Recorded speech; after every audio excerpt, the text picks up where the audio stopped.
আপনারা জানেন কিছুদিনের মধ্যে আমাদের ঈদুল আজহা। এই ঈদুল আজহা উপলক্ষে বাংলাদেশে কুঠি গরুর, ভেড়া, ছাগলের বেচাকিনি হয়। এটা মুসলমানদের জন্য অনেক বড় একটা ধর্মীয় প্রোগ্রাম। তো এই প্রোগ্রামটা যেন সুন্দরভাবে হয়, বিক্রেতা বা ক্রেতা যারা আছে, ইজরাদার যারা আছে, যারা ইজরা নেবে, তারাও যেন ঠিকভাবে বাজার চালাতে পারে, ক্রেতা যেন সুন্দরভাবে বেচা কিনতে পারে, বিক্রেতা যেন সুন্দরভাবে বিক্রি করতে পারে। চলাচলের ভিতরে ট্রান্সপোর্টেশন যখন হবে এক অঞ্চল থেকে আরেক অঞ্চল, আপনারা জানেন বাংলাদেশের অনেক অঞ্চলেই চাহিদার তুলনায় উৎপাদন কম, সুতরাং অনেক দূরের কোনো জেলা থেকে এটাকে ক্যারি করে আনতে হয়। বা যেমন বাংলাদেশের কিছু কিছু জেলা আছে, যেমন নর্থ বেঙ্গলে চারণভূমি অনেক বেশি, তাই ওখানে অনেক গরুর খামার আছে। আবার সাউথে যদি যান, চট্টগ্রাম থেকে শুরু করে ওই অঞ্চলে, ওইখানে গরুর চাহিদা আছে, কিন্তু এত চারণভূমি নাই, তাই খামারও এত বেশি নাই।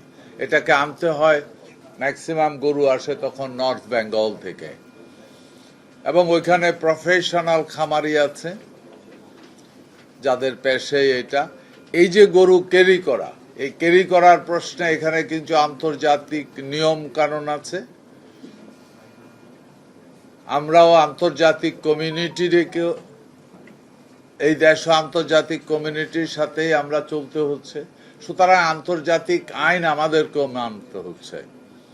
একই সাথে রাস্তাঘাটে চলার পথে অনেক সময় এমন কিছু ঘটনা ঘটে যেতে পারে বা ঘটে গেছে অতীতে, যেগুলি হওয়া উচিত নয়। এই সবগুলি নিয়েই আমাদের আজকের এই মিটিং। এখানে বিভিন্ন ডিপার্টমেন্টের লোকজন ছিল, পুলিশ থেকে বিজিবি থেকে শুরু করে সমস্ত ডিপার্টমেন্ট। আগামী কোরবানের ঈদে আমরা আশা করছি টোটাল বাংলাদেশের কোরবানির পশুর চাহিদা 1 কোটির কিছু উপরে হবে।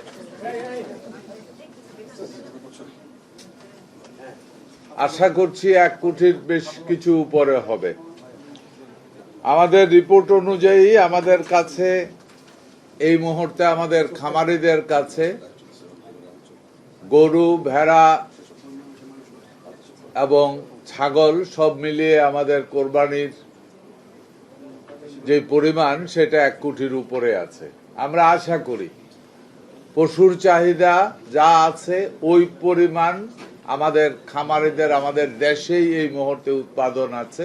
সুতরাং কোরবানির পশুর প্রশ্নে এখানে শর্টেজ পড়ার কোনো সম্ভাবনা নাই, অ্যাকর্ডিং টু আমাদের যত ডাটা আছে। এটা হলো প্রথম। দ্বিতীয় হলো, এখানে হাটের প্রশ্নে কোথায় বেচা কিনি হবে। আমরা কয়েকটা সিদ্ধান্ত নিয়েছি। যুগ বদলে গেছে,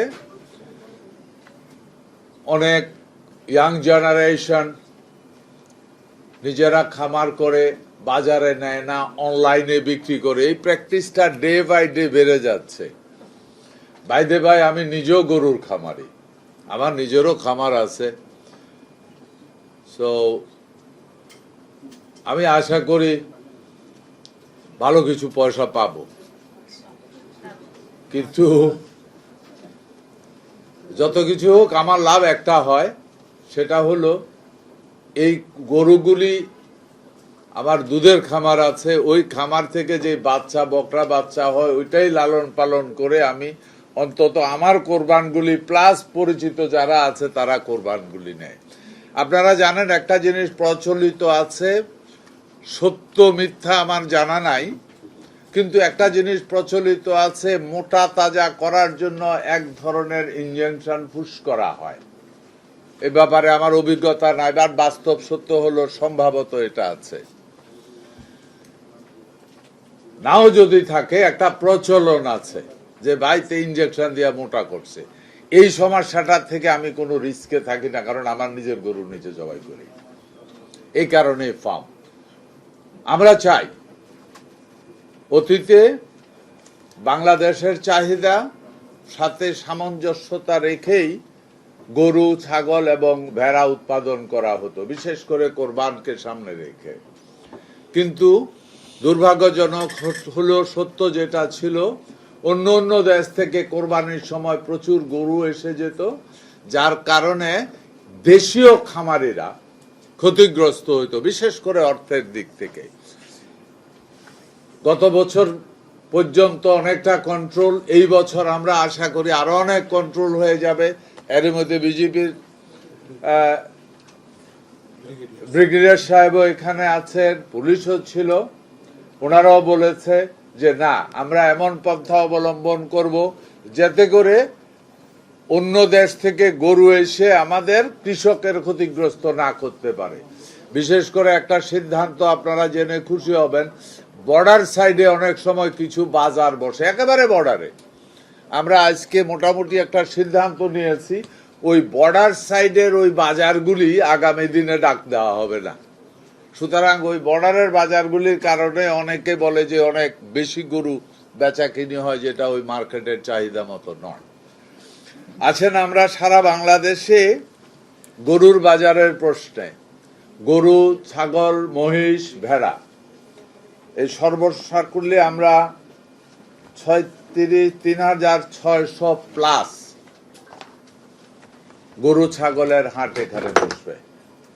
এবং এটার জন্য এই গরু ছাগলের হাটগুলিতে আপনি, এটা কমন, অনেক গরু যেহেতু গাদাগাদি করে থাকবে, যে কোনো সময় একটা গরু অসুস্থ হয়ে যেতে পারে, যার জন্য আমাদের ডিপার্টমেন্ট থেকে প্রতিটা হাটেই আমাদের ভেটেরিনারি ডাক্তার বা আমাদের লোকজন থাকবে, প্রত্যেকটা হাটে আমাদের লোকজন থাকবে। ইন কেস অফ ইমার্জেন্সি খামারিরা বা যিনি গরু নিয়ে আসবেন উনি যেন সহযোগিতা পায়, চিকিৎসা সংক্রান্ত সহযোগিতা পায়। আমাদের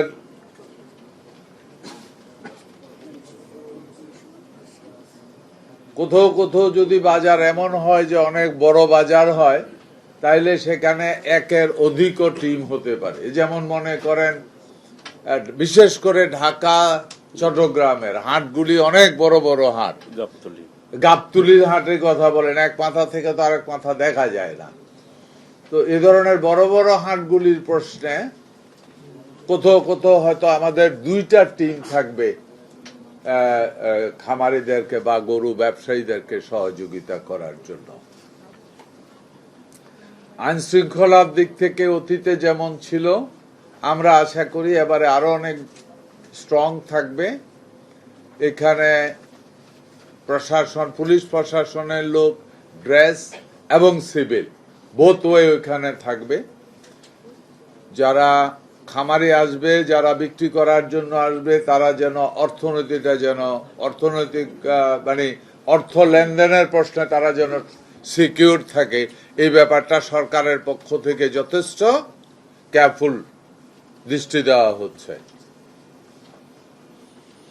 আর অনলাইনের প্রশ্নে আছে আরেকটা সিদ্ধান্ত আমরা নিয়েছি, যেটা আপনি বললে, আমি শুরু থেকে বলছিলাম যে ছোট ছোট খামারিরা আছে যারা শখের বসে খামারি, নতুন প্রজন্ম, ইয়াং ছেলেবেলেরা অনেক সময় খামারি গরু ছাগল পোষে এবং ওরা ওইগুলি বাজারে নিতে চায় না, এরা অনলাইন বিক্রি করে দেয়। তো আমাদের এখানে সিদ্ধান্ত হয়েছে অনলাইনে যে সমস্ত গরু, ছাগল, ভেড়া বা মহিষ যা কিছুই বেচা কিনি হোক, ওইটার জন্য কোনো খাজনা বা হাসিল করতে হবে না, কারণ ওইটা তো বাজারে যাচ্ছে না, এটা অনলাইন টু অনলাইন হচ্ছে, অনলাইনে কিনে ওরা নিয়ে যাচ্ছে।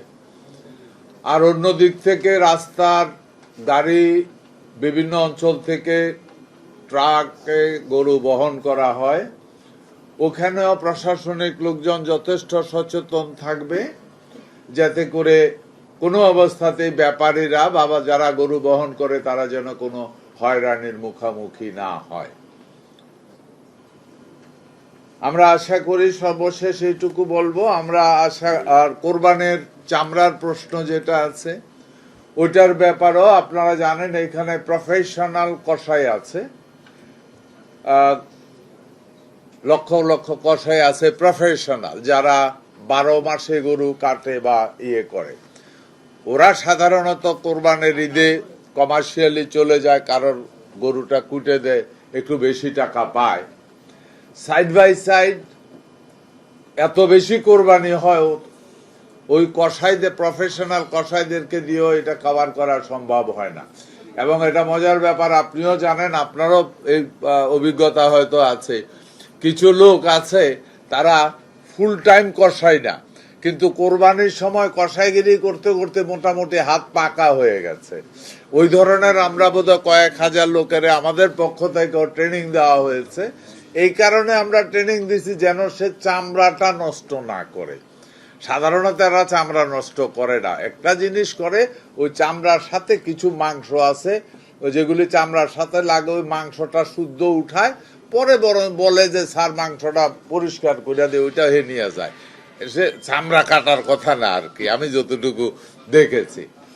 তো আমরা ফুললি এই ব্যাপারে প্রিপেয়ার্ড। আমরা আশা করি আগামী যে কোরবানের ঈদ হবে, ক্রেতার পক্ষ থেকে, বিক্রেতার পক্ষ থেকে এবং সাধারণ মানুষ যারা আছে, মুসলিম ভাইরা যারা আছে, সবাই সুন্দরভাবে ঈদ উপভোগ করবে, এটাই আমরা আশা করছি। তারপরেও আপনাদের যদি পক্ষ থেকে যদি আরো কিছু জানার থাকে আপনারা, আমরা জাস্ট ফ্লোর ওপেন করে দিলাম।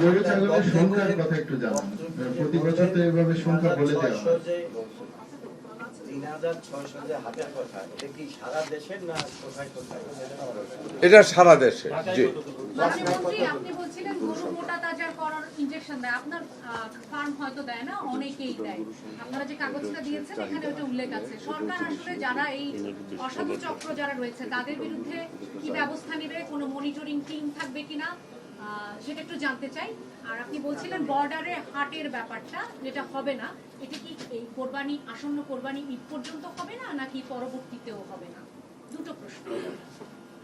আমি কি ঢাকা শহরের পশুর হাটটা শেষ করে দেই? উনি বলেছে আপনার প্রশ্নটা অনেক বড়। জি, ধন্যবাদ আপনাকে।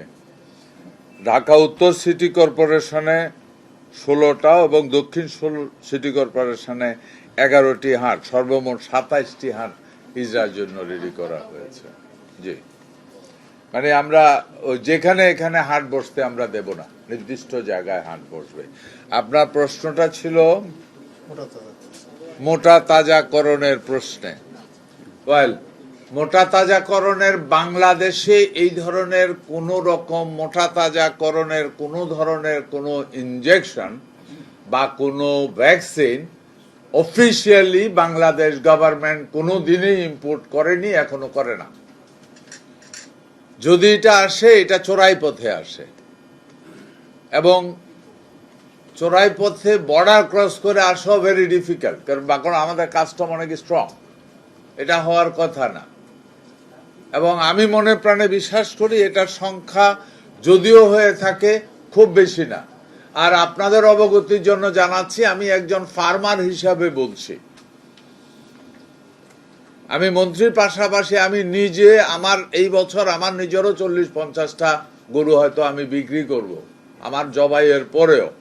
তো আমি একজন খামারি হিসাবে বলছি, মানুষ সচেতন, যারা ফার্মার তারা সচেতন, যারা এই মুহূর্তে ফার্মিং করে এদের ভিতরে ম্যাক্সিমাম ইয়াং এডুকেটেড ছেলেবেলেই ফার্মিং এ ঢুকছে।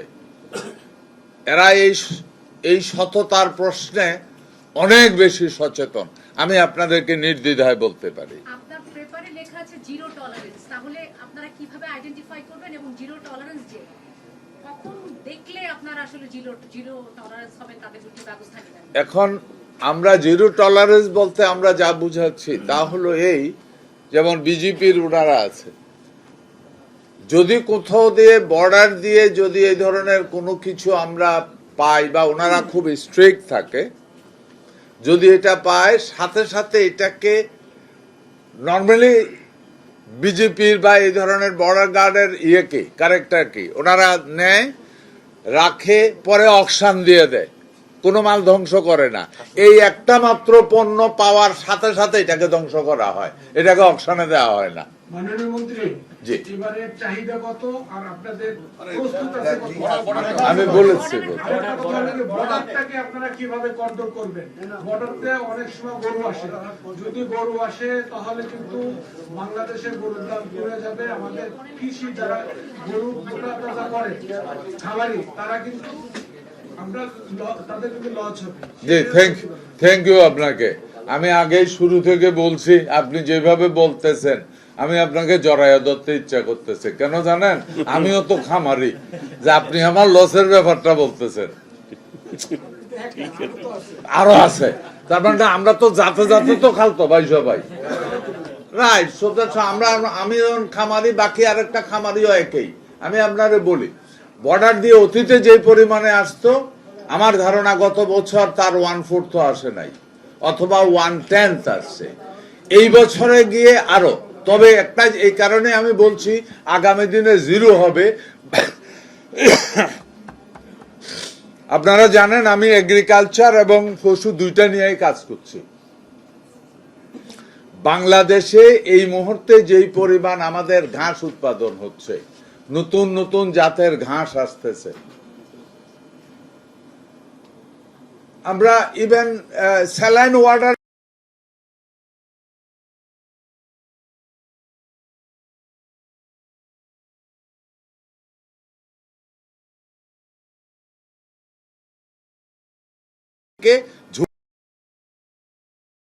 আমার 1 কোটি প্লাস কোরবানের গরু ছাগল মহিষ আছে, চাহিদার থেকে কোনো অংশেই কম নাই। আর আরেকটা জিনিস আপনাকে বলে দেই, যে গরু, ছাগল, ভেড়া এবং মহিষের ফার্মার যারা, এরা পুলিশ বিজেপির থেকেও সচেতন। গরু নামতে লাগলে হেরা উল্টা দৌড়ানো শুরু করে, এটি আবার জায়গায় উঠাইয়া দেয়। আমি যা বলতে চাচ্ছি, মানুষ সচেতন, এবং এখন এখানে যে সমস্ত ফার্মিং হচ্ছে আধুনিক পদ্ধতিতে, একেবারে এ গ্রেড মাংস হয়। তারপরও আমরা সবাই তো মানুষ, কেউ তো ফেরেশতা না, খারাপ থাকতেই পারে, তবে এটার পার্সেন্টেজ মাইক্রোস্কোপিং আমি বলবো। এবং ভারত থেকে গরু নামার সম্ভাবনা টুকটাকও যেটা আছে ওইটাও বন্ধ করার জন্য একটা বড় সুযোগ থাকে। ভারতের বর্ডারে যদি কোনো গরুর হাট থাকে, তখন ওইখানে গরুর হাটে গরুটা বেচা কিনি হইলে একটা হাসিল হয়, ওই হাসিলটা তখন তার বৈধ কাগজ হয়ে যায়। এই কারণে বর্ডার জোনে আমরা কোনো বাজারও রাখি না। আমি আমার বক্তব্য শুরু থেকে বলে গেছি। ধন্যবাদ আপনাকে। আপনি যেটা বলছেন বর্ডার হাটের বিষয়ে, যে গরুর হাট বসে, হাট ছাড়া এখন নতুন একটা পন্থা অবলম্বন হচ্ছে, সেটা হচ্ছে বর্ডার এলাকাতে নতুন করে ফার্মের লাইসেন্স নিয়ে বর্ডার থেকে গরুগুলো নামিয়ে সেখানে ফার্মে এক রাত রাখে, যেটাকে নাম দেওয়া হয়েছে যে গরুর হোটেল। এক রাত রেখে এই ফার্ম থেকে গরুগুলা বৈধতা দেওয়া হয়। এগুলো একদম সীমান্ত এলাকায় এই জিনিসগুলো সবচেয়ে বেশি হচ্ছে। বেশিরভাগ সুনামগঞ্জ যে সীমান্ত, সেই সীমান্ত দিয়ে দেদারসে হচ্ছে। আর আপনি যেটা বলছেন যে বিশেষ করে বিজিবির কথা, এই আমরা দেখেছি এখনো আপনি যেটা বলছেন গরুর মোটামুটি শূন্যের কোটায় চলে আসছে, কিন্তু সেটা কিন্তু নেই। প্রতিদিন রাত্রে শত শত গরু নামছে, আর এগুলোই খামারে নিয়ে রাখা হচ্ছে। সেটা কিন্তু বিজিবির ক্যাম্পের পাশেই খামার। ওকে, আপনি যে কথা বললেন, আপনাকে অনেক ধন্যবাদ। আপনি আমার ডিটেলসটা দেন, আমি নিজে মুভমেন্ট করবো ওইখানে। আমি যা জানতে চাই, আমার কাছে ব্যাপারটা অ্যাকসেপ্ট করা ইম্পসিবল, আমার পক্ষে এটা সম্ভব হচ্ছে না।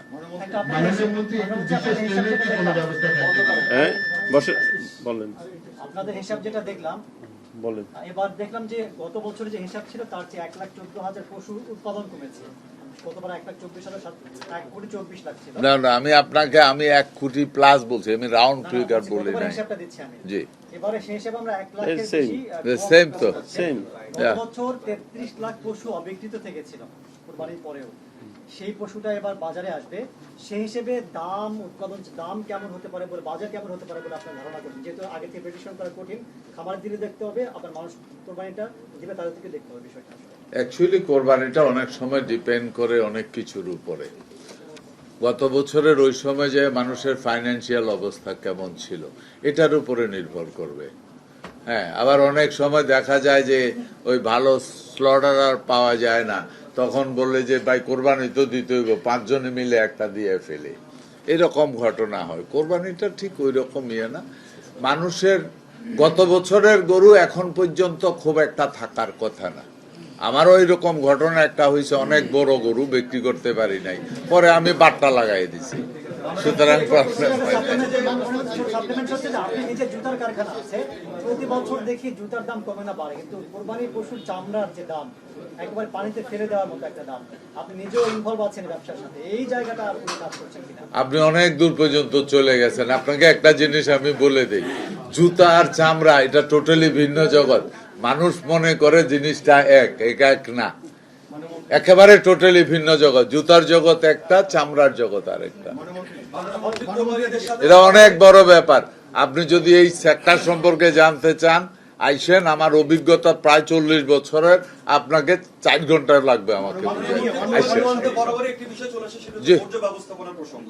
তো এবার কোরবানিতে অন্যান্য সংশ্লিষ্ট যারা মন্ত্রণালয় রয়েছে কিংবা কর্তৃপক্ষ যারা রয়েছে, সেই বর্জ্য ব্যবস্থাপনার পরিকল্পনার কোনো আলোচনা হয়েছে? যে আমাদের এখানে ওই যে সিটি কর্পোরেশন ওনারা এসেছিল, ওনারা এসেছিল, ওনাদের সাথে একটু যদি বলেন কতদিনের মধ্যে, কতক্ষণের মধ্যে? না ডেলিটা ডেলি হয়ে যাবে। কতদিন কি, এটা বর্জ্য তো আর রাখা যায় না, বর্জ্য তো আর রাখা যায় না, ডেলিটা ডেলি হয়ে এই যাবে। যে পশুর হাটগুলোতে আপনার বিশেষ করে জাল টাকার একটা বড় প্রবণতা আছে। এটা নিয়ে জাল টাকার প্রতি আপনারা কি এটা নিয়ে আমরা আলাপ হয়েছে। এর ভিতরে প্রশাসনের, গভর্নমেন্টের পক্ষ থেকে প্রতিটা হাটেই মেশিন থাকবে। আই এম সরি, আমি এই কথাটা বলতে ভুলে গেছি। প্রত্যেকটা হাটেই একাধিক মেশিন থাকবে, বিশেষ করে যেখানে টাকাগুলি লেনদেন হয় ওইখানে একাধিক মেশিন থাকবে। আমরাও জানি যে জাল টাকার একটা সুযোগ নেয় কেউ, ওইটা যেন না করতে পারে, এই জন্য প্রশাসনের পক্ষ থেকে জাল টাকার চেক করার মেশিন যেটা, ওইটা দেওয়া হচ্ছে। চাঁদাবাজি রোধে আপনাদের কোনো নির্দেশনা দিয়েছেন কিনা পুলিশকে? হ্যাঁ, গরুর হাটে গরু যখন বাইরে থেকে যে ঢাকায় গরু ঢোকে, তখন রাস্তায় যে চাঁদাবাজি হয়, চাঁদাবাজি বন্ধে আপনাদের কোনো নির্দেশনা আছে কিনা? আমরা আমাদের বক্তব্যে ক্লিয়ার করেছি, প্রশাসন একেবারে শক্তভাবে অবস্থান নিয়েছে সবগুলির ব্যাপারে।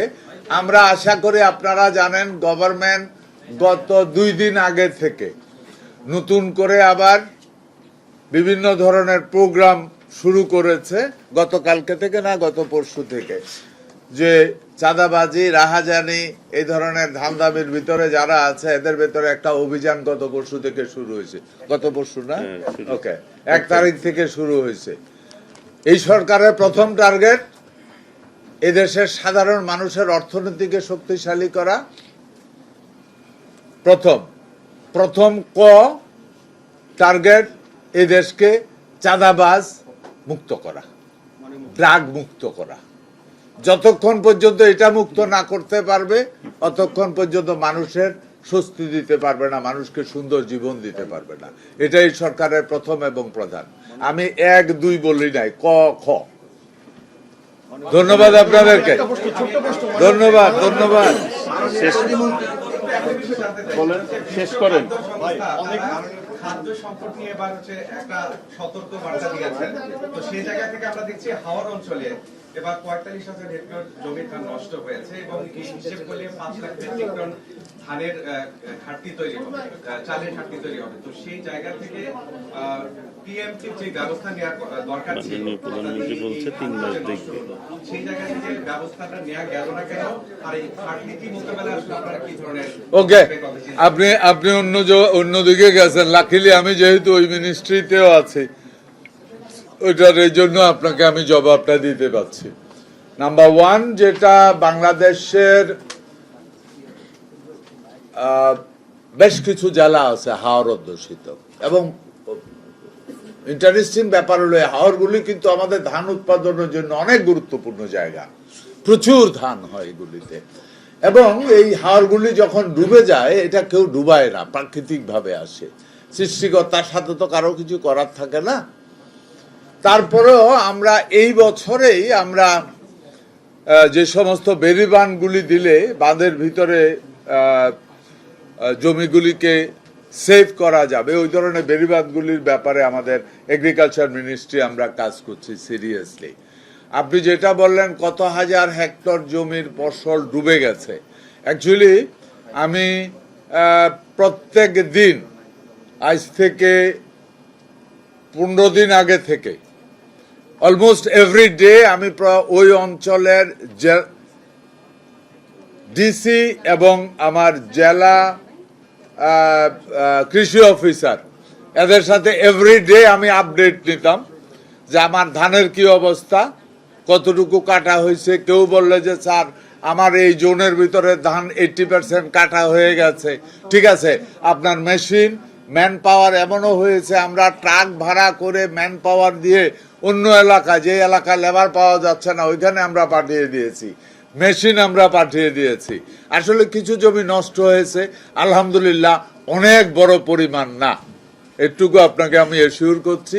সেকেন্ড, যারা ক্ষতিগ্রস্ত হয়েছে তাদের ব্যাপারে মাননীয় প্রধানমন্ত্রী একটা সিদ্ধান্ত নিয়েছি, সেটা হলো যে আগামী 3 মাস তাদেরকে আমাদের সরকারিভাবে সহযোগিতা করা হবে। ধন্যবাদ। অ্যামাউন্টটাও দেওয়া হয়েছে।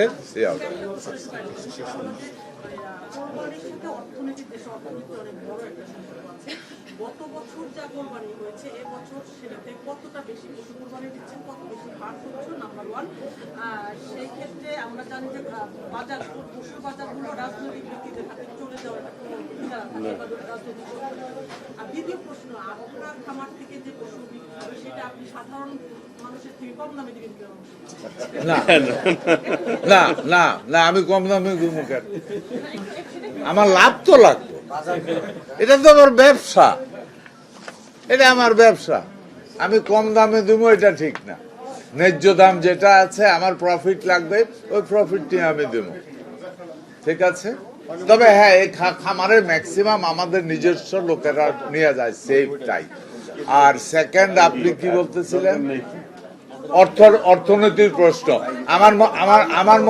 আমার মনে হয় এই জিনিসটা আমাদের না, এটা ইকোনমি মিনিস্টার, অর্থমন্ত্রীর সাথে আপনি কথা বলেন, উনি ভালো বলতে পারবেন। না, পশু গতবার যা ছিল এবারও তাই আছে, এবারও তাই না, আর একটু বেশি আছে, 1,23,00,000 না, 1,24,00,000, প্রায় 24 লাখ পশু আমাদের হাতে আছে। কাজেই না না সংখ্যা আমি আপনাদেরকে বলি, এই কোরবানটা টোটালি নির্ভর করবে অর্থনৈতিক অবস্থার উপরে, বুঝছেন, অনেক কিছুর উপরে। আমি থাকি ডিওএইচএস এ, আমি দেখি ডিওএইচএস এর প্রত্যেকটা লোক একটা না একাধিক কোরবান দিতে পারে, তাই না? আমি গতবারে এমনও পাইছি 4 জনে মিলে একটা দিছে। আমি বললাম যে ভাই ঘটনা কি? বলে কাটাছিড়ি কে করে। এটা হলো বাস্তব।